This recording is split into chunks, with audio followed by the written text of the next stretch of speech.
28 juin 2024, 3h22. Je venais d'être emportée par un tourbillon quotidien de 4 mois. Un tourbillon intense, à la mode cataclysmique. Celui qui donne les larmes aux yeux de joie à chaque fois qu'on se lève le matin. Un tourbillon complètement improvisé, qu'aucun météorologue n'avait prédit dans leurs petits calculs scientifiques et précis de météorologues aguerris. Un tourbillon polymorphe, de 515 arcs-en-ciel exactement. 515 sourires, je les ai comptés. Des grands, des petits, des timides, des discrets, des qui s'en vont vite, car ils préfèrent écrire un petit mot le lendemain, des sourires un peu bousculés, des sourires interrogatifs, des sourires qui enlacent, des sourires qui disent « à bientôt », des sourires qui disent « merci ».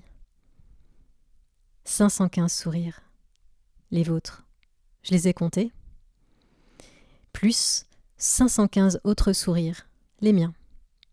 Le spectacle a donc engendré un minimum de 1030 sourires depuis sa création.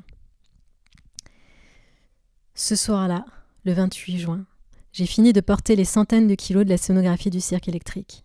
Il était 3h22 du matin. Je me souviens avoir regardé l'heure. Je faisais des allers-retours dans l'escalier avec des velours, des rideaux, une malle, un miroir géant, une cravache, des costumes, des vieux livres. Bref, je me suis allongée sur le lit. J'ai laissé la porte d'entrée ouverte pendant plusieurs minutes, car je n'avais pas envie de la refermer. J'aurais eu envie qu'on arrive tous à rentrer là, dans ces 17 mètres carrés. Nous et nos 1035 sourires. Parce qu'après tout, ce spectacle, c'était le nôtre. Mais bizarrement, 1035 sourires entrent parfaitement dans un petit cœur, mais pas du tout dans un studio. J'ai fini par refermer la porte. Et j'avoue, je me suis effondrée de fatigue presque tout l'été. Le tourbillon multicolore a continué de m'écrire, encore et encore.